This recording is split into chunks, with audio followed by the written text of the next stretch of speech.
يا أيها الذين آمنوا إذا نودي للصلاة من يوم الجمعة فاسعوا إلى ذكر الله.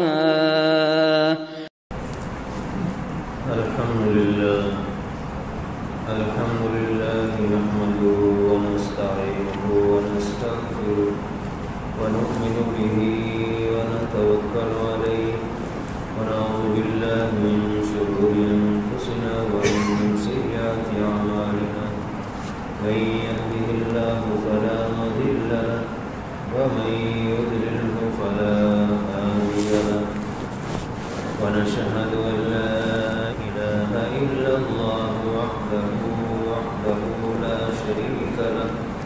لا شريك له ولا نذير له ولا وزير له ولا مشير له ولا معين له ولا ضد له ولا ند له ولا مثل له ولا مثال له ونشهد أن سيدنا ومولانا محمدا عبده ورسوله وصل على سيد الرسل وخاتم الأنبياء المبعوث إلى خلق كافة للناس بشيرا ونذيرا وداعيا إلى الله بإذنه وسراجا منيرا. قد قال الله تبارك وتعالى في كلامه المجيد والفرقان الحميد: أعوذ بالله من الشيطان الرجيم. بسم الله الرحمن الرحيم. قل إن كنتم تحبون الله فاتبعوني يحببكم الله ويغفر لكم ذنوبكم والله غفور رحيم. قال النبي صلى الله عليه وسلم: لا يؤمن أحدكم حتى يكون هواه تبعا لما جئت به، أو كما قال عليه الصلاة والسلام. صدق الله العظيم وصدق رسوله النبي الكريم الأمين، ونحن على ذلك لمن الشاهدين والشاكرين، والحمد لله رب العالمين. سبحانك لا علم لنا إلا ما علمتنا إنك أنت العليم الحكيم. رب اشرح لي صدري ويسر لي أمري واحلل عقدة من لساني يفقهوا قولي. اللهم صل على محمد وعلى آل محمد كما صليت على إبراهيم وعلى آل إبراهيم إنك حميد مجيد. اللهم بارك على محمد وعلى آل محمد كما باركت على إبراهيم وعلى آل إبراهيم إنك حميد مجيد. يا رب سلم وسلم دائما أبدا على حبيبك على رسولك خير الخلق كلهم. سیرت کے حوالے سے مضامین چل رہے تھے. سیرت کا مفہوم بہت وسعت رکھتا ہے. اس میں عقائد، عبادات، معاملات، اخلاقیات و واجبات، یہ تمام آپ کی تعلیمات اس میں شامل ہیں. قرآن پاک اجمال ہے تو حدیث اس کی تشریح ہے. اما عائشہ رضی اللہ تعالی عنہا سے پوچھا گیا آپ کے اخلاق کے بارے میں بتائیے. آپ رضی اللہ تعالی عنہ نے فرمایا: کان خلقہ القرآن. سارا قرآن آپ صلی اللہ علیہ وسلم کی شان، عظمت اور آپ کے اخلاق ہیں. اگر آپ کے اخلاق کو دیکھنا ہے تو قرآن کو دیکھو. آپ صلی اللہ علیہ وسلم عملی شکل اور صورت ہیں قرآن کی. یہ قرآن الفاظ ہیں اور اس کی عملی صورت، عملی نمونہ وہ امام الانبیاء صلی اللہ علیہ وسلم ہیں۔ آپ صلی اللہ علیہ وسلم کا اسوہ حسنہ ہم سب کے لیے بہترین نمونہ، ہر پہلو سے آپ کی سیرت ہمارے لیے نمونہ ہے۔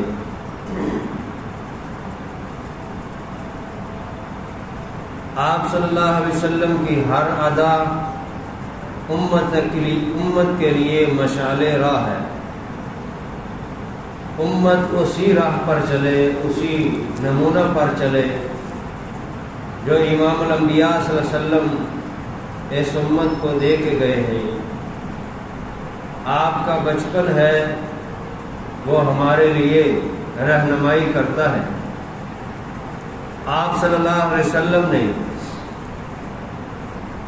اپنی رضائی بائی کے حقوق کو ادا کر کے، انصاف کر کے اس بچپن میں بتایا کہ اگر بچے ہیں تو وہ آپ کی ہی زندگی سے نمونہ سیکھیں، بچپن سے ان کی یہ تربیت کی جائے، ان کو سمجھایا جائے انصاف کیا ہے، دوسرے کا حق کیسے ادا کرنا ہے، دوسرے کا حق نہیں لینا، غصب نہیں کرنا۔ آپ صلی اللہ علیہ وسلم کی جوانی ہے وہ ہم سب کے لیے نمونہ ہے۔ ایک ایک عمل آپ کا،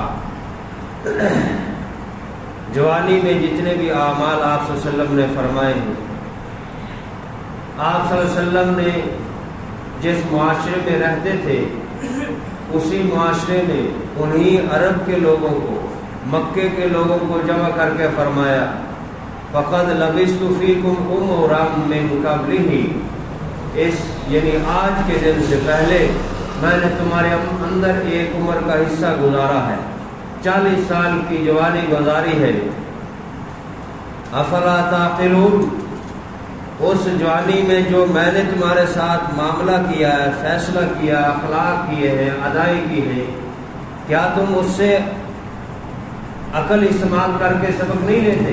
سمجھتے نہیں ہو تم کہ میری زندگی اس میں نے کسی کے ساتھ زیادتی نہیں کی، کسی کے ساتھ ظلم نہیں کیا، کسی کا حق نہیں مارا، لوگوں کے پھنسے ہوئے معاملات اور اس کے فیصلے کیے آپ صلی اللہ علیہ وسلم نے، حتیٰ کہ جنگوں ہونے کا خطرہ تھا، آپ صلی اللہ علیہ وسلم نے فیصلہ بہترین فرما کے ان کو جنگوں سے بچایا، ان کے معاملات کو بہترین کیا۔ تو آپ کی زندگی، آپ کی جوانی یہ ہمارے لیے نمونہ ہے۔ اگر آپ صلی اللہ علیہ وسلم نے نکاح فرمائے ہیں تو وہ بھی ہمارے لیے مشعل راہ ہے۔ نکاح کا مقصد شہوت رانی نہیں ہے، نکاح کا مقصد صرف خواہشات کو پورا کرنا نہیں ہے، بلکہ انسان کامل بننا ہے۔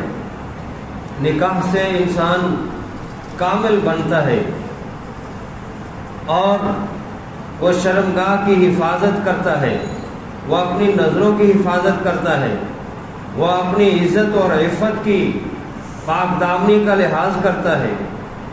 اللہ رب العزت قرآن پاک میں فرماتے ہیں محسنین غیر مسافحین، یہ پاک دامنی ان کا مقصد ہوتا ہے، اپنے دامن کو پاک رکھنا ان کا مقصد ہوتا ہے۔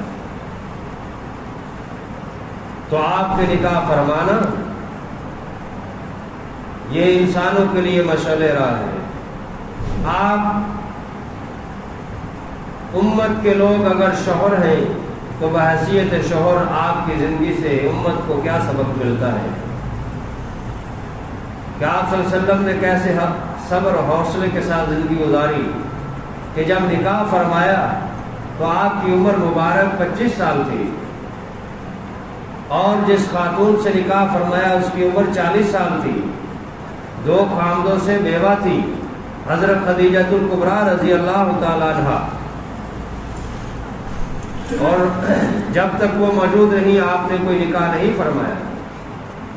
اس کے بعد پھر یکے بعد دیگرے 10 نکاح فرمائے، ان میں صرف حضرت عائشہ رضی اللہ تعالیٰ عنہ کا عمر ہے، باقی سب طلاق یافتہ یا بیوہ تھی۔ آپ نے ان ازواج کی، ان کے ساتھ جو سلوک فرمایا، ان کے کپڑے، ان کے رہائش کا انتظام کیا.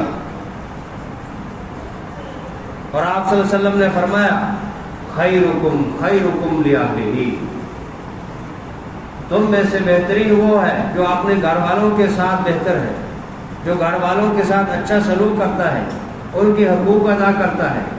اور فرمایا میں اپنے گھر والوں کے ساتھ بہترین سلوک کرتا ہوں.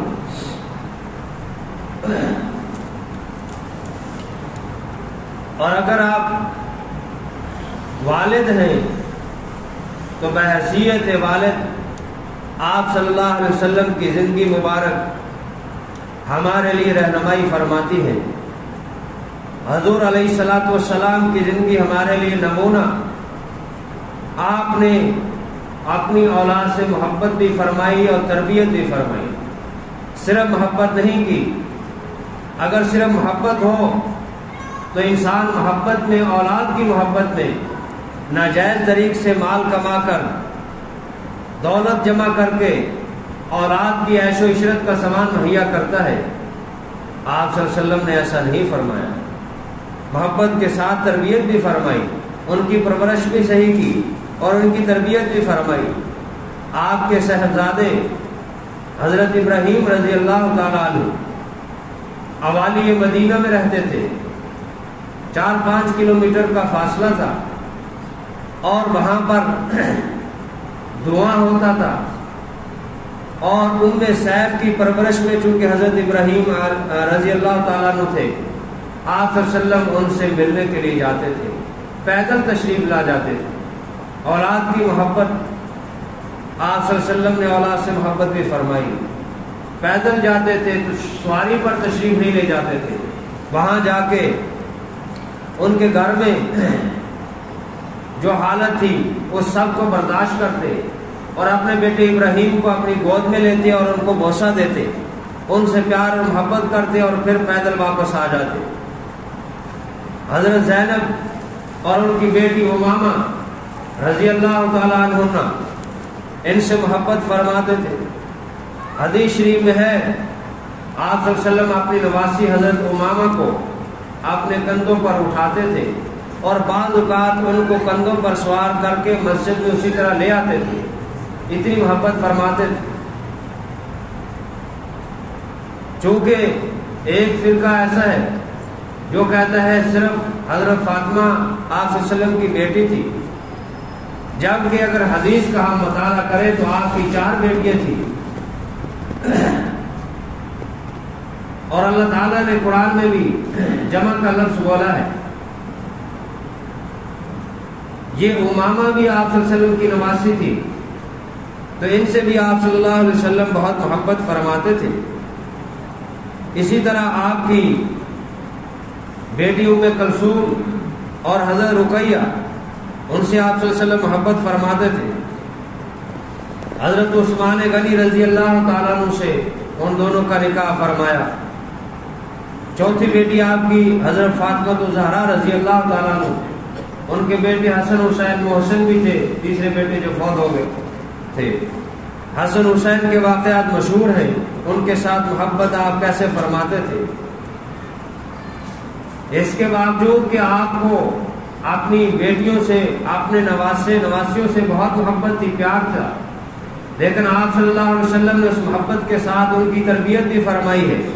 حضرت فاطمہ جو چونکہ بعد میں رہی ہے تو ان کے واقعات بھی زیادہ ہیں اور آپ صلی اللہ علیہ وسلم کی محبت بھی ان کے ساتھ زیادہ ہو گئی تھی. لیکن حضرت فاطمہ الزہرا امام الانبیاء، خاتم الانبیاء کی صاحبزادی ہے، جنت کی خواتین کی سردار ہیں، لیکن اپنے گھر کا کام خود کرتی ہیں، اپنے گھر میں خود چکی پیستی ہیں، اپنا پانی بھرتی ہیں، اپنے جتنے بھی معمولات اور کام کاج ہیں وہ خود کرتی ہیں. آپ صلی اللہ علیہ وسلم سے ایک دفعہ انہوں نے مطالبہ کیا کہ مجھے خادم دے دیجیے، اب تو آسانی ہو گئی ہے. آپ صلی اللہ علیہ وسلم نے ان کو خادم نہیں دیا.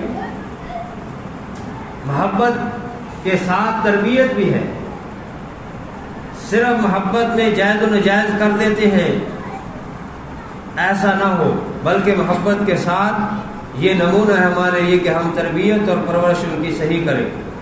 آپ صلی اللہ علیہ وسلم نے ان کے مطالبے کو سنا اور فرمایا بیٹی کیا میں اس سے بہتر نہ چیز دے دوں؟ یہ نہیں کہا، ایک انداز ہے بیٹی کے ساتھ محبت کا، نہیں میں نہیں دے سکتا غلام، میں نہیں دیتا، ایسے نہیں فرمایا، بلکہ بڑے ہی اچھے انداز اور حکمت سے فرمایا بیٹی میں اس سے بہتر نہ کوئی چیز دے دوں تمہیں۔ تو ہر انسان کے اندر طلب ہوتی ہے کہ جو بہتر سے بہتر چیز ہے وہ مجھے مل جائے۔ فاطمہ الزہرا رضی اللہ تعالیٰ نے عرض کیا کہ آپ فرمائیے، آپ صلی اللہ علیہ وسلم نے ان کو فرمایا جو فاطمی تسبیح جن کو کہا جاتا ہے 33 دفعہ سبحان اللہ، 33 دفعہ الحمدللہ، 34 دفعہ اللہ اکبر، رات کو پڑھ کر سوتے وقت اپنے جسم پر دم کر لے، ساری تھکاوٹ دور ہو جائے گی۔ یوں پرورش فرمائی آپ صلی اللہ علیہ وسلم نے بحیثیت والد۔ حضرت فاطمہ الزہرا آتی تھی تو آپ صلی اللہ علیہ وسلم کھڑے ہو کر ان کا استقبال کرتے تھے۔ محبت اتنی ہے لیکن ساتھ تربیت بھی ہے، اس محبت کے ساتھ تربیت بھی ہے۔ اگر آپ سسر ہیں تو آپ کے لیے آپ صلی اللہ علیہ وسلم کی زندگی مشعل راہ ہے، آپ کی زندگی نمونہ ہے۔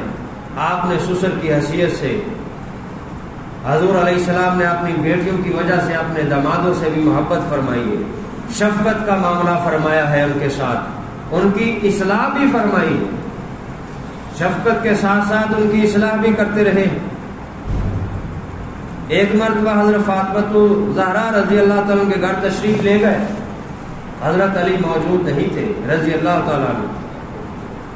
حضرت فاطمہ سے پوچھا کہ علی کہاں ہے؟ کہا کچھ گھر میں رنجش ہو گئی، وہ دوپہر کا قیلولہ میرے پاس کرنے کی بجائے باہر چلے گئے۔ آپ صلی اللہ علیہ وسلم باہر تشریف لے آئے، ایک صحابی کو کہا میرے علی کو ڈھونڈو کہاں ہے؟ وہ صحابی گئے، ڈھونڈتے ڈھونڈتے دیکھا مسجد میں لیٹے ہوئے ہیں۔ آپ صلی اللہ علیہ وسلم مسجد نبی میں تشریف لے آئے۔ حضرت علی المرتضیٰ رضی اللہ تعالیٰ عنہ کچے فرش پر مٹی کے اوپر لیٹے ہوئے آرام کر رہے ہیں۔ حضور علیہ السلام نے فرمایا قم یا ابا تراب، قم یا ابا تراب۔ آپ نے ان کو اٹھایا اور یہ پیار سے، لاڈ سے، محبت سے ان کو فرمایا ابا تراب۔ ابو تراب ان کا لقب وہاں سے مشہور ہو گیا۔ تو یوں آپ صلی اللہ علیہ وسلم نے ان کو اٹھایا اور پھر ان کے بدن سے اپنے ہاتھ مبارک سے، پاک ہاتھوں سے مٹی کو جاڑا، یوں محبت فرمائی، اور پھر ان کو لے کر گھر میں آئے۔ حضرت فاطمہ کو نصیحت کی، کہا دیکھو فاطمہ اگر علی ناراض ہوگا تو میں بھی تم سے ناراض ہو جاؤں گا، یہ تربیت فرمائی۔ اور حضرت علی رضی اللہ تعالیٰ عنہ کو کہا دیکھو ان فاطمہ تھا بضعۃ منی من آذاها فقد آذانی، فاطمہ میرے جگر کا ٹکڑا ہے، میرے جسم کا حصہ ہے، میرے دل کا حصہ ہے، جس نے اس کو تکلیف دی اس نے مجھے تکلیف دی۔ دونوں کو نصیحت فرمائی، سمجھایا۔ یہ بحیثیت سسر ہونے کے آپ کے۔ اسی طرح حضرت عثمان غنی رضی اللہ تعالیٰ سے محبت دیکھیے، حضرت ام کلثوم اور رقیہ دونوں سے آپ نے ان کے ساتھ نکاح کر دیا، اور اتنی محبت تھی جب دونوں کی وفات ہو گئی یکے بعد دیگرے، آپ صلی اللہ علیہ وسلم نے فرمایا اگر میری 40 بیٹی ہوتی میں ان کے حضرت عثمان کے ساتھ اپنی بیٹیوں کا نکاح دے دیتا۔ حضرت زینب رضی اللہ تعالیٰ عنہ، ابو العاص سے ان کا نکاح ہوا، بدر کے قیدیوں میں وہ آئے، قید ہو کر آئے کافروں کی طرف سے۔ حضرت زینب نے حضور علیہ السلام سے درخواست کی میرے پاس ایک ہار ہے، کیا میں وہ دے دوں فدیے میں؟ فیصلہ یہ ہوا تھا کہ فدیہ دے کے ان قیدیوں کو چھوڑ دیا جائے۔ وہ ہار حضرت زینب نے جب فدیے کے لیے بھیجا، آپ صلی اللہ علیہ وسلم کے سامنے لایا گیا، آپ نے ہاتھ کو دیکھا، آنکھوں سے آنسو آ گئے۔ آپ صلی اللہ علیہ وسلم نے فرمایا یہ ہار دیکھ کر زینب کی والدہ حضرت خدیجہ الکبریٰ مجھے یاد آ گئی، جب مجھے کوئی آسرا اور سہارا دینے والا نہیں تھا، اس خاتون نے مجھے سہارا دیا، اسلام کو سہارا دیا، دین کو سہارا دیا۔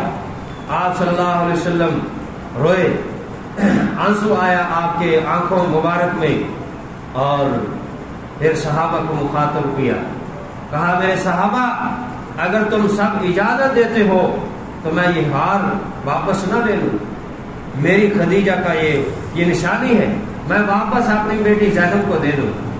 چنانچہ صحابہ کرام نے مان لیا اور کہا کہ ٹھیک ہے۔ چنانچہ آپ صلی اللہ علیہ وسلم نے وہ ہار حضرت زینب کو واپس کر دیا۔ اس سلوک سے ابو العاص متاثر ہوئے اور متاثر ہو کر اسلام لے آئے اور اسلام میں داخل ہو گئے۔ بحیثیت سسر آپ کے یہ اعمال ہمارے لیے مشعل راہ ہے، نمونہ ہے۔ آپ صلی اللہ علیہ وسلم اگر کوئی کاروبار کرتا ہے، تاجر ہے، تو اس حیثیت سے بھی آپ نے ہمیں رہنمائی فرمائی۔ فقہا کی فقہ کی کتابوں میں اس کی تفصیلات موجود ہیں۔ بخاری شریف میں حضرت اپنے چاچا عبد الطالب کے ساتھ جو ہے آپ کے شام کی طرف بچپن کے سفر جو ہے وہ موجود ہے، اور اسی طرح پھر حضرت خدیجہ کا جو مال آپ صلی اللہ علیہ وسلم کو دیا گیا تو آپ تجارت کے لیے شام کے سفر کی، اس سمجھداری کے ساتھ، اس امانت کے ساتھ اس میں محنت کی کہ جتنی امید تھی نفع کی اس سے دگنا نفع ہوا۔ حضرت خدیجہ الکبریٰ رضی اللہ تعالی عنہا ابھی نکاح میں نہیں آئی تھی، متاثر ہوئی، اتنے سمجھدار ہیں، اتنے امانتدار ہیں، اتنے صادق اور سچ بولنے والے ہیں، تو فوراً متاثر ہو کر نکاح کا پیغام بھیج دیے آپ صلی اللہ علیہ وسلم۔ اور اگر آپ کمزور ہیں یا اس حیثیت میں رہتے ہیں کہ آپ بکریاں چراتے ہیں تو آپ نے بھی بکریاں چرائی، بلکہ بخاری شریف میں آپ صلی اللہ علیہ وسلم فرمایا ما من نبی الا وقد عرل الغنم، کوئی نبی ایسا نہیں گزرا مگر اس نے بکریوں کو چرایا ہے۔ بکریوں کو چرانا انتہائی مشکل ہوتا ہے، امت کو نبی نے سنبھالنا ہوتا ہے، اس لیے اللہ رب العزت ڈائریکٹ ان کی تربیت فرماتا ہے۔ آپ صلی اللہ علیہ وسلم نے بچپن میں قریش کی بکریوں کو چرایا۔ اور اگر آپ دائی ہیں، خطیب ہیں، لوگوں کو واعظ و نصیحت کرتے ہیں تو آپ کے لیے آپ صلی اللہ علیہ وسلم کی زندگی نمونہ ہے۔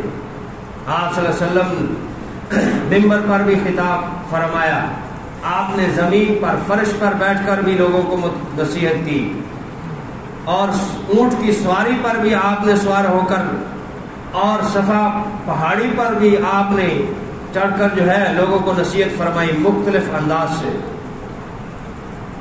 اور آپ صلی اللہ علیہ وسلم ایسی گفتگو فرماتے تھے جو مخاطبین کے ذہن کے بالکل عکاسی کرتی تھی، ان کو سمجھ آ جائے، اس قدر جامع کلمات ہوتے تھے، الفاظ تھوڑے اور معانی بہت زیادہ، اس کی تشریح بہت زیادہ۔ اسی لیے آپ صلی اللہ علیہ وسلم نے فرمایا اوتیتو بجوامع الکلم، مجھے جوامع کلمات دیے گئے۔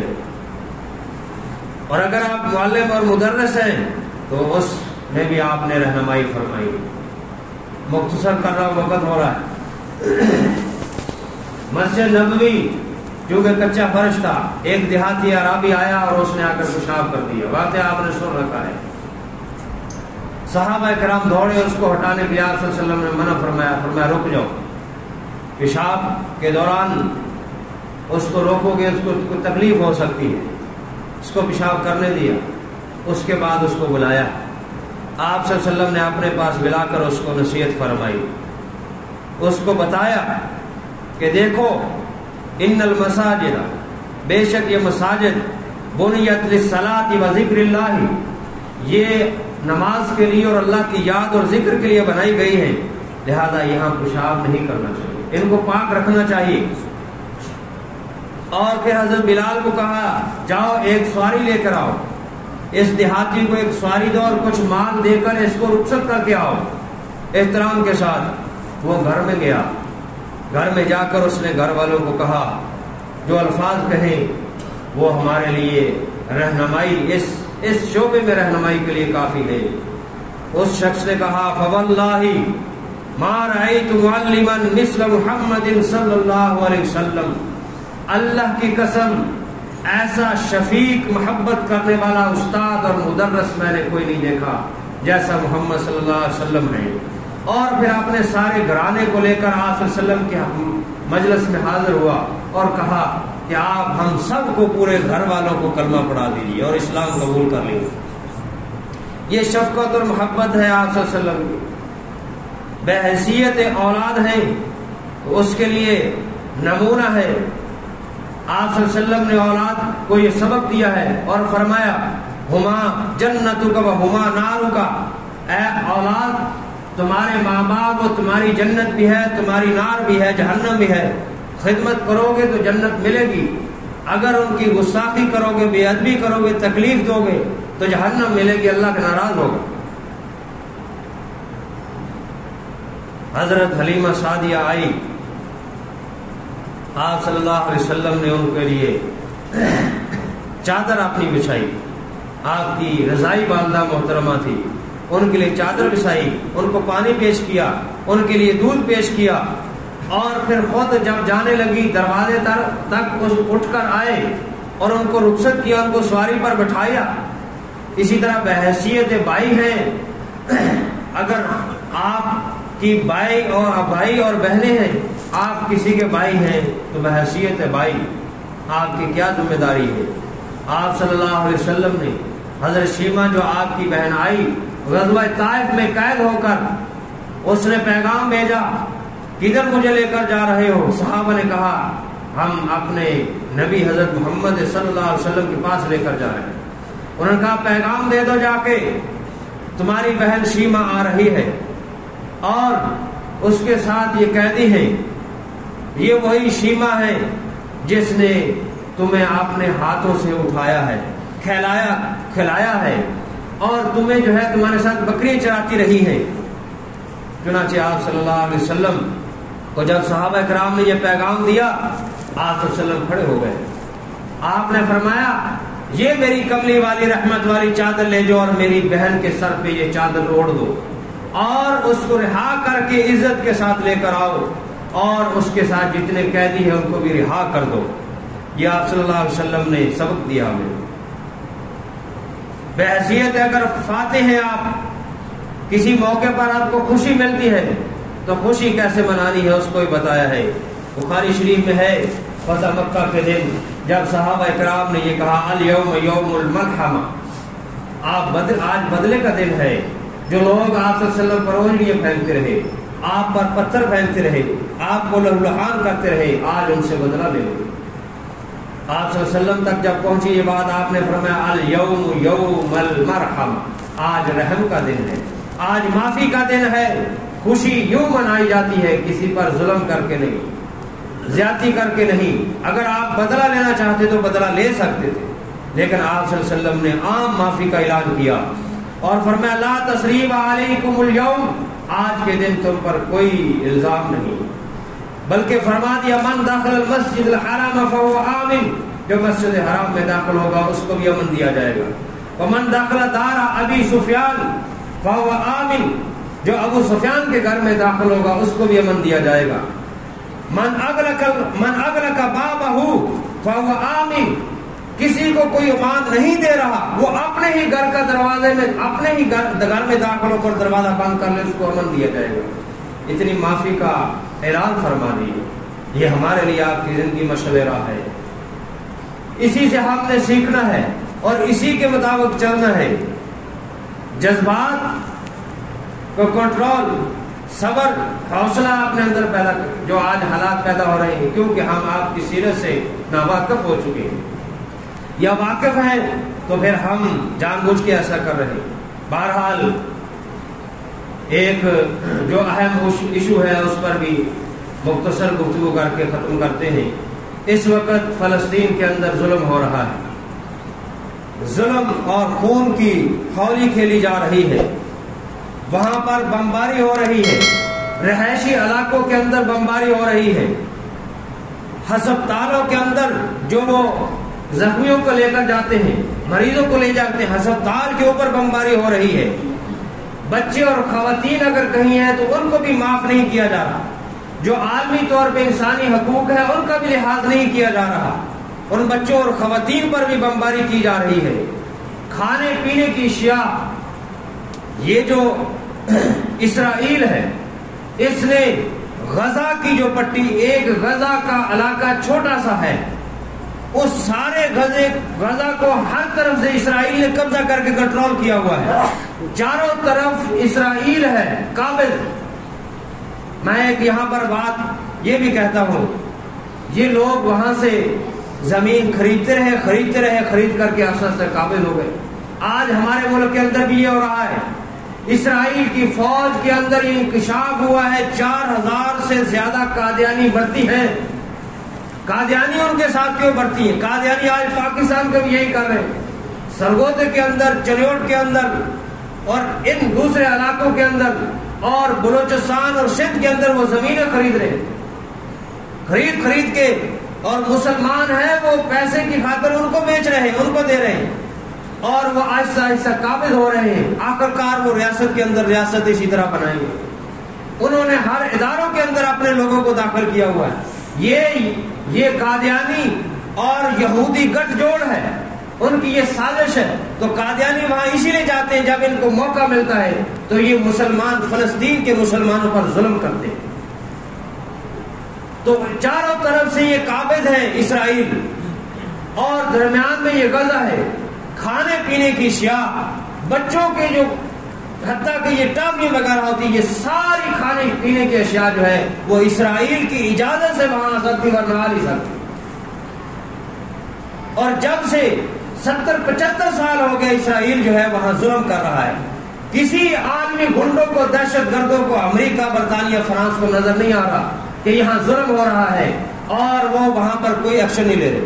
اب اگر ان مجاہدین نے تھوڑا سا حملہ کیا ہے تو ان گنڈوں کو بھی تکلیف ہوئی ہے اور ان یہودیوں کو بھی تکلیف، اور ان کو اجازت مل گئی ہے اور وہ کھلے عام آپ بمباری کر رہے ہیں۔ ان کا پانی بند کیا جا رہا ہے، جہاں پر پانی کے ذخائر ہیں وہاں بمباری کی جا رہی ہے تاکہ پانی نہ ہو، بجلی ان کی بند کی جا رہی ہے، ان کے لیے کھانے پینے کی اشیاء بند کی جا رہی ہے۔ دوسرے ممالک سے، چونکہ اسرائیل کو جن ممالک نے تسلیم نہیں کیا وہاں سے جانا، ان کی امداد کرنا یہ قانونی طور پہ تھوڑا مشکل ہے۔ یہ ساری مشکلات ہیں اور فلسطین کے مسلمانوں کے لیے، لیکن ان مجاہدین نے، فلسطین کے مجاہدین نے جو غیرت مند ہیں، انہوں نے اس تھوڑے سے حصے میں رہتے ہوئے کتنی حکمت عملی سے وہ بارود تیار کیا اور میزائل تیار کیے جو انہوں نے داغے ہیں۔ حیران ہوتی ہے دنیا کے وہاں تھوڑی سی جگہ میں کیسے انہوں نے یہ سارا کچھ کر لیا۔ انہوں نے سارے اسلامی ممالک کے حکمرانوں کو غیرت دلائی ہے، اور بغیر تو شرم کرو، غیرت مند ہو جاؤ، غیرت تمہاری ختم ہو چکی ہے۔ آج مسلمان ظلم کی چکی میں اسی لیے پس رہا ہے جگہ جگہ کہ یہ دنیا کے مفاد کی خاطر مسلمان کی حمایت مسلمان نہیں کر رہا۔ اس لیے ہمیں ان کے لیے اٹھنا ہے، ان کے ساتھ جو ظلم ہو رہا ہے اس کے خلاف آواز اٹھانی ہے۔ ان کے گھروں میں یہ اسرائیلی یہودی جاتے ہیں اور ان کو کہتے ہیں گھر اپنا خالی کر دو۔ اگر کوئی مزاحمت کرتا ہے اس کو گرفتار کر لیتے ہیں، گرفتار کر کے پھر ان کو قید میں ڈالتے ہیں، لمبا عرصہ قید میں رکھتے ہیں اور ان کے گھروں پر یوں قبضہ کر لیتے ہیں۔ یوں ان کے ساتھ ظلم ہو رہا ہے۔ کیا اس ظلم کے خلاف آواز اٹھانی چاہیے؟ ذرا ہاتھ بلند کر کے کہو نا، آواز اٹھانی چاہیے۔ ہاتھ سارے نہیں اٹھے، یہ پیچھے سے کچھ لوگوں نے ہاتھ نہیں اٹھائے، شاید وہ ان کے دل میں درد دل نہیں ہے مسلمانوں کے لیے۔ فلسطین کے مسلمانوں کے لیے آواز اٹھائیں، احتجاج کریں۔ یہ احتجاج کرنا، آواز اٹھانا، یہ جہاد ہے۔ یہ بہت بڑی ایک جہاد کی حصہ اور اس کی کارروائی ہوگی۔ اس لیے آج جمعے کا دن میں پورے ملک کے اندر، پوری دنیا کے اندر احتجاج ہو رہے ہیں۔ آج ہمارے ملک کے اندر بھی جمعے کے فوراً بعد احتجاج ہے۔ انشاءاللہ ہم یہاں سبزدار ایچ بلاک جو شیخ الحدیث حضرت مولانا حب النبی صاحب کا مدرسہ ہے وہاں جائیں گے جمعے کے فوراً بعد، وہاں سے پریس کلب جائیں گے اور وہاں پر احتجاج کریں گے، دنیا کو بتائیں گے اب مسلمان زندہ ہے. شیخ الحدیث حضرت مولانا ابن نبی صاحب جس دن سے یہ ظلم بڑھا ہے اور یہ واقعہ ہوا ہے اس دن سے حضرت بیٹھے نہیں. پیرانہ سالی میں 80 سال سے زیادہ عمر ہے, وہ سارا دن مسلسل کبھی کسی کے پاس جا کبھی کسی کے پاس جا. ہمیں حوصلہ اور جذبہ ملتا ہے, ہم تھک جاتے ہیں, وہ نہیں تھکتے, ان کے اندر روحانی طاقت. ہمیں بھی چاہیے کہ ہم بھی غیرت کریں, ان مسلمان مظلوم مسلمانوں کے لیے تھوڑی دیر کے لیے اپنا کاروبار بند کریں, تھوڑی دیر کے لیے اپنی دکان بند کریے, تھوڑی دیر کے لیے اپنے کاموں کو آگے پیچھے کریں اور ان مظلوموں کے لیے آواز اٹھائیں. اللہ تعالیٰ عمل کی توفیق عطا فرمائے. وآخر دعوانا الحمدللہ رب العالمین.